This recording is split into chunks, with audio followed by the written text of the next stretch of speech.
Bismillahirrahmanirrahim. Assalamu alaikum wa rahmatullahi wa barakatuh.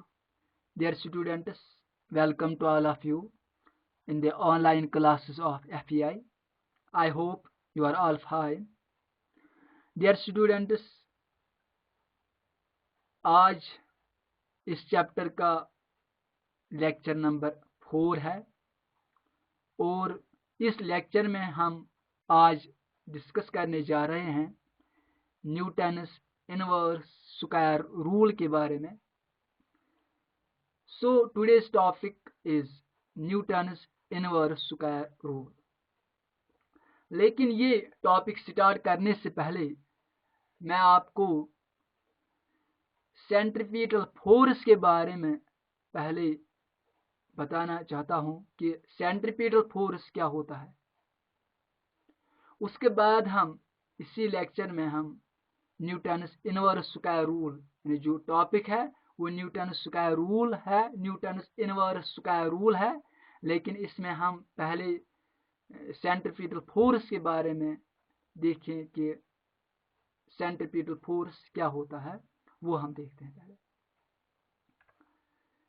Dear student, centripetal force, a force that acts on a body moving in a circular path and is directed towards the center around which the body is moving. ये centripetal force क्या होता है? ये वो force होता है जो एक बॉडी पे एक्ट होता है, जो बॉडी मूव करती है इन सर्कुलर पाथ में. यानी एक बॉडी जब मूव करती है सर्कुलर पाथ में तो उस पे एक फोर्स एक्सर्ट होता है और वो फोर्स इसको सेंटर की तरफ खींचता है. तो इस फोर्स को सेंट्रीपिटल फोर्स कहते हैं. So centripetal force is the force which acts towards the centre of a body. यानी ये it acts towards the centre.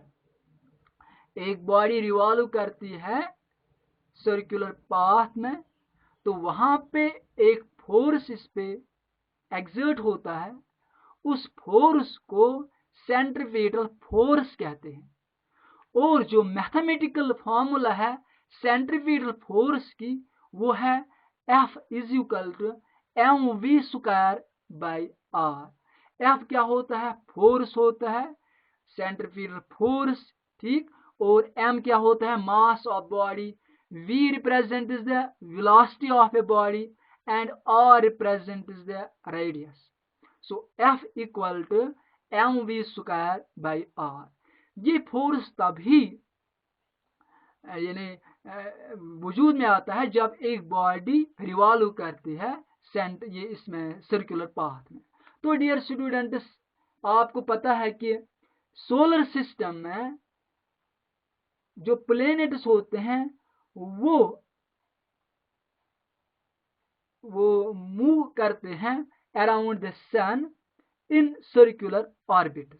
जो प्लेनेट्स होते हैं they are moving around the sun in almost circular paths. वो जो path होती हैं वो सर्कुलर नहीं होते हैं, लेकिन हम वो कंसीडर करते हैं ऑलमोस्ट सर्कुलर पाथ, क्योंकि वो तो असल में इलिप्टिकल होती हैं, लेकिन हम कंसीडर करते हैं कि वो सर्कुलर पाथ है.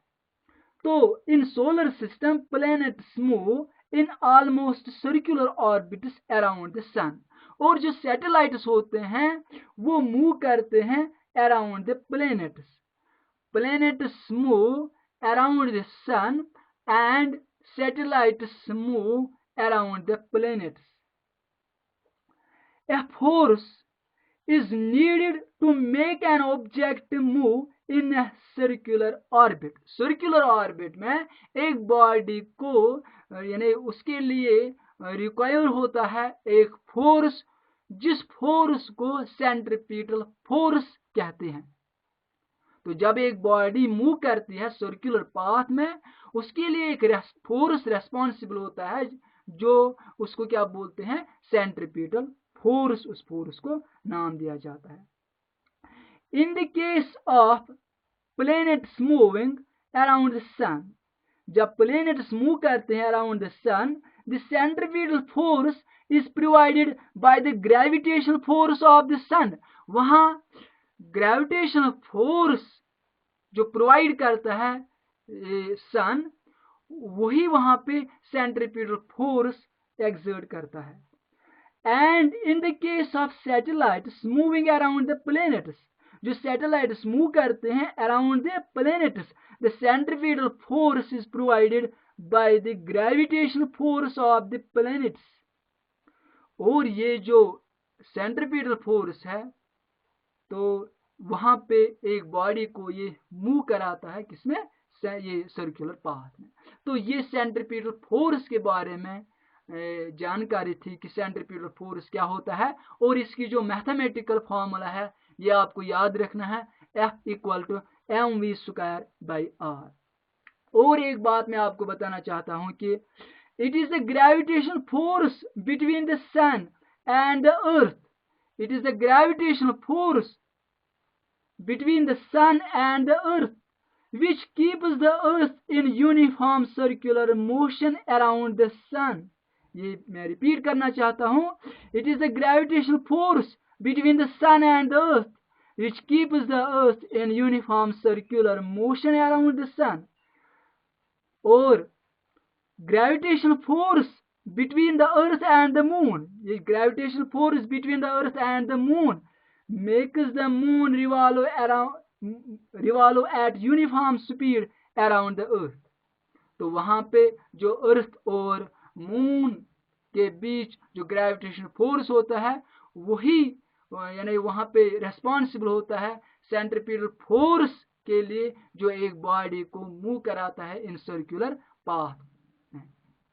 तो वहां पे मून रिवॉल्व करती है अराउंड द अर्थ, और वहां पे अर्थ, या हम कह सकते हैं कि ये प्लेनेट्स मूव करते हैं अराउंड द सन। और ये जो टाइड्स बनते हैं सी में, वहां पर भी ग्रेविटेशनल फोर्स ही रेस्पॉन्सिबल होता है। The tides in the sea formed by the rising and falling of water level in the sea are due to the gravitational force of attraction which the sun and the moon exert on the water surface in the sea। जो tides बनते हैं समंदरों में, वहां पे क्या होता है, water तो राइज होता है और फिर फॉल होता है, जिसको हम टाइड्स कहते हैं। वहां पर भी जो ग्रेविटेशन फोर्स वो एक्सर्ट होता है, जिसकी वजह से टाइड्स वहां पे बनते हैं। तो सेंट्रीपिटल फोर्स की डेफिनेशन में रिपीट करना चाहता हूं कि a force that acts on a body moving in a circular path and is directed towards the center around which the body is moving, and mathematically F = mv²/r। ये dear student centripetal force के बारे में introduction थी। तो हमारा जो topic है वो है न्यूटन्स इनवर्स स्क्वायर रूल। चलो हम करते हैं स्टार्ट कि ये जो न्यूटन्स इनवर्स स्क्वायर रूल है वो हम देखते हैं। The statement made by Newton in his universal law of gravitation that the force between two bodies is inversely proportional to the square of distance between them, this is known as inverse square rule। ये inverse square rule क्या होता है, मैं पहले definition repeat करना चाहता हूँ। The statement made by Newton in his universal law of gravitation, जो न्यूटन ने यूनिवर्सल लॉ ऑफ ग्रेविटेशन दिया, that the force between two bodies, जो force between the two bodies होता है वो inversely proportional to the square of distance between होता है, and this is known as inverse square rule। Newton's universal law of gravitation क्या कहता है, universal law of gravitation is that force between two bodies is directly proportional to the product of their masses and inversely proportional to the square of distance between them। यहाँ पे हमें inverse square rule देखना है कि इसीलिए हम masses की यहाँ पे बात नहीं करते हैं, हम तो यहाँ पे डिस्टेंस की बात करते हैं कि वो जो force of universal of gravitation है, force between two bodies is inversely proportional to the square of distance between them। जो distance होती है between two bodies, gravitation force उसके inversely proportional square of distance होता है। तो इसी रूल को न्यूटन्स इनवर्स स्क्वायर रूल कहते हैं, न्यूटन्स इनवर्स स्क्वायर रूल कहते हैं। तो इसकी हम जो फॉर्मूला है वो हम देखते हैं। This inverse square rule is F inversely proportion to 1/r square. 1/r square, r क्या है, r is the distance between the two bodies and 1 हमने क्यों लिया 1 डिवाइड बाय r स्क्वायर, क्योंकि जो ग्रेविटेशन फोर्स है वो inversely proportional to the square of distance between the two bodies है। तो the force between two bodies is inversely proportional to the square of distance between them according to Newton's law of gravitation. Assumption made by Newton, the path or orbit around the sun is circular. जो Kepler ने बोला था कि जो path या orbit around the सन है तो वो क्या है, एलिप्टिकल है। लेकिन न्यूटन ने उसमें एक एजम्पशन एज्यूम इसने किया, इसने सपोज किया कि जो पाथ है वो सर्कुलर है। इसने क्या ये लेट किया कि वो जो पाथ है वो सर्कुलर है। ठीक है, ये इसने एजम्पशन यहाँ पे यानी एज्यूम किया, सपोज किया कि द पाथ और we can say the orbit around the sun is circular. तो अब हम न्यूटन्स इनवर्स स्क्वायर रूल को डिराइव करते हैं। Consider a planet of mass m moving with a velocity v around the sun in a circular orbit of radius r. ये याद रखना है आपको कि f is inversely proportional to r square, और ये भी आपको याद रखना है कि जो पाथ है वो इसने एज्यूम किया कि वो सर्कुलर है। अब हम कंसीडर करेंगे एक प्लेनेट जिसका मास m है और उसकी वेलोसिटी v है, वो v वेलोसिटी से मूव करता है around the sun in circular path में। इस सर्कुलर पाथ का जो रेडियस है वो r है। ठीक, एक तो हमें मास यहाँ पे m, वेलोसिटी v और radius of orbit is r। तो अभी मैंने आपको सेंट्रीपिटल फोर्स के बारे में बताया कि जब एक बॉडी मूव करती है सर्कुलर पाथ में तो वहां एक फोर्स नीड होता है, रिक्वायर्ड होता है, जिसको सेंट्रीपिटल फोर्स कहते हैं। A centripetal force acts on the orbiting planet and is given as, जो प्लेनेट मूव करता है ना ऑर्बिट में सर्कुलर पाथ में, फोर्स वहां पे एक्सर्ट होता है, उस फोर्स को सेंट्रीपिटल फोर्स कहते हैं।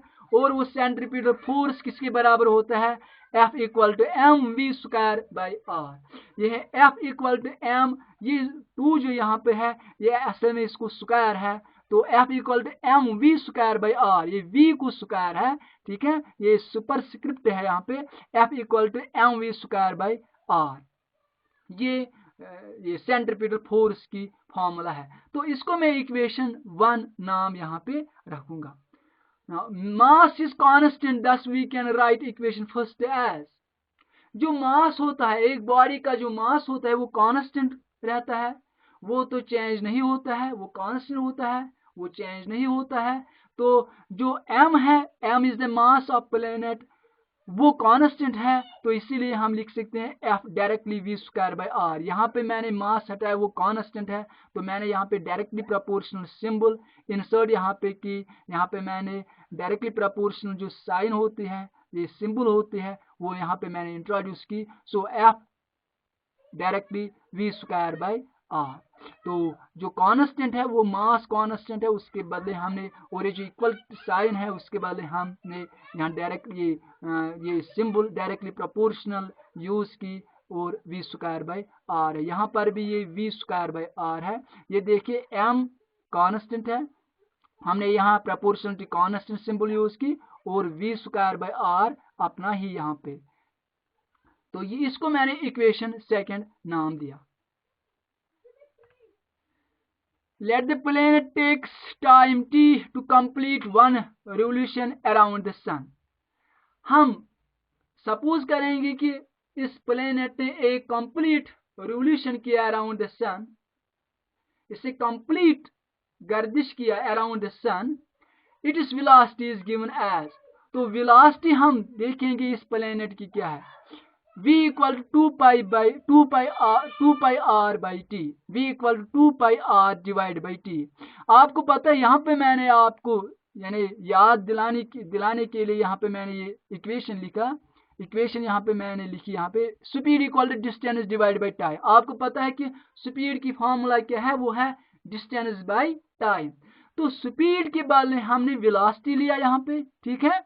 और डिस्टेंस जो है, जब एक बॉडी सर्कुलर पाथ में या सर्कल में ये रिवॉल्व करती है, ठीक है, मूव करती है, तो वहां पे जो डिस्टेंस वो कवर करती है, जो ये टोटल ये जो डिस्टेंस वहां पे सर्कल में एक बॉडी जो कवर करती है, वो सर्कमफ्रेंस ऑफ द सर्कल के बराबर होता है। इसीलिए जो डिस्टेंस है, क्योंकि बॉडी सर्कुलर पाथ में ट्रेवल करती है, इसलिए हमने distance circumference of the circle लिया, वह है 2 पाई r, ठीक है। और टाइम पीरियड है divide by t. So v equal to 2 pi r divide by t. आपको ये फॉर्मूला याद रखनी है, speed equal distance by time. Speed के पहले हमने वेलोसिटी लिया और डिस्टेंस जो यहाँ पे है वह है 2 पाई r और टाइम अपना ही divide by t. v equal to 2 pi r by t, ये वेलोसिटी यहाँ पे है। तो इस इक्वेशन में 2 pi is constant, thus we can write this equation as, तो ये मैं फिर से दिखाना चाहता हूं, v equal to 2 pi r by t. 2 pi जो है ये कांस्टेंट है, तो जैसे फर्स्ट इक्वेशन में भी हमने वो डायरेक्टली प्रोपोर्शन सिंबल जो है वहां पे इंट्रोड्यूस की, यहाँ पर भी 2 पाई जो ये कांस्टेंट है, तो हम डायरेक्टली प्रोपोर्शन सिंबल यहाँ पे इंट्रोड्यूस करेंगे। So v directly r by t बनेगी यहाँ पे इक्वेशन, ठीक है। So v directly r by t, 2 pi is constant, thus we can write this equation as v directly r by t. Taking square on both sides we get, हम squaring on both sides करेंगे, इसका भी square v square आएगा, ठीक है। Directly अपनी ही symbol है, r को भी स्क्वायर r स्क्वायर, और t को भी हम स्क्वायर करेंगे तो t स्क्वायर बनेगा। हमने यहाँ पे क्या किया, we take squaring on both sides, the equation becomes v square directly r square divide by t। अब इसके बाद हम क्या करेंगे, multiply as well as divide the right side of the above equation by r v है। हमने यहाँ पे क्या किया, अब स्क्वायरिंग करने के बाद v square directly r square by t square जो इक्वेशन बन गई, हम राइट साइड को, राइट साइड है यहाँ पे r square divide by t square, इसको हम डिवाइड भी करेंगे और मल्टीप्लाई भी करेंगे r। अगर इस r स्क्वायर को हम मल्टीप्लाई करेंगे r से तो ये r क्यूब बनेगा, और यहाँ पे t स्क्वायर को भी मल्टीप्लाई r करना है। हमने क्या किया, अब हम मल्टीप्लाई करेंगे r से और डिवाइड भी करेंगे r से, लेकिन राइट साइड को ही।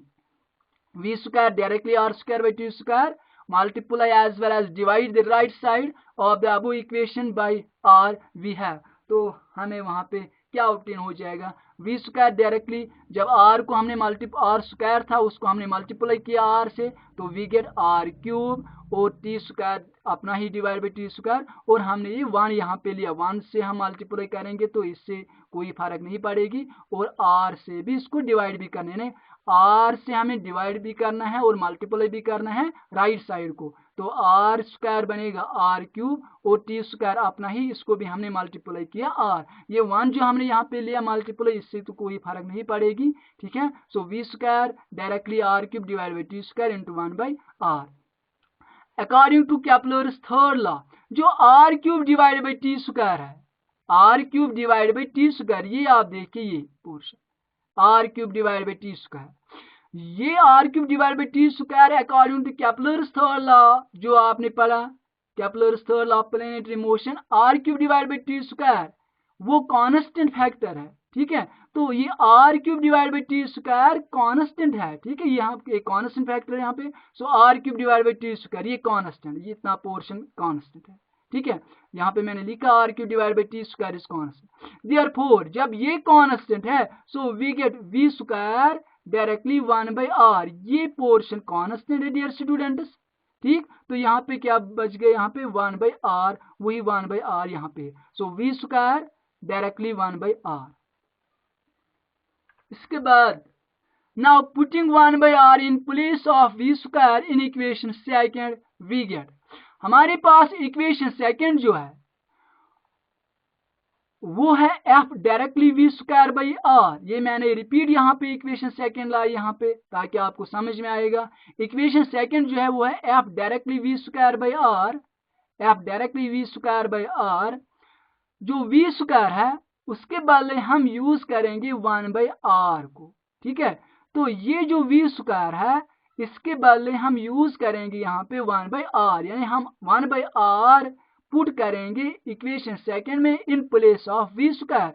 तो एफ क्या बनेगा, एफ डायरेक्टली, ठीक, 1/r हमें वी स्क्वायर के बदले यूज करना है, तो वी स्क्वायर के बदले हमने 1/r लिया, और r जो यहाँ पे डिनोमिनेटर में वो अपना ही था, ठीक है। तो मैं रिपीट करना चाहता हूँ ये पॉइंट कि f is directly v square by r, ये इक्वेशन सेकंड है। हमें इसमें 1/r पुट करना है in place of v square, v square के बदले हमें 1/r इसमें पुट करना है। सो f अपना ही f है, डायरेक्टली सिंबल ये भी अपना ही, और 1/r जो है ये 1/r ये वी स्क्वायर के बदले है, ठीक है। तो हमने 1/r लिया, और यहाँ जो नीचे r है वो इस इक्वेशन का ही था, इक्वेशन सेकंड में ही था। So f directly 1/r into r. तो f directly r into r square बनेगा। So f directly 1/r square. तो ये यहाँ पे इनवर्स स्क्वायर रूल की जो फॉर्मूला है वो अब हमने यहाँ पे डिराइव किया।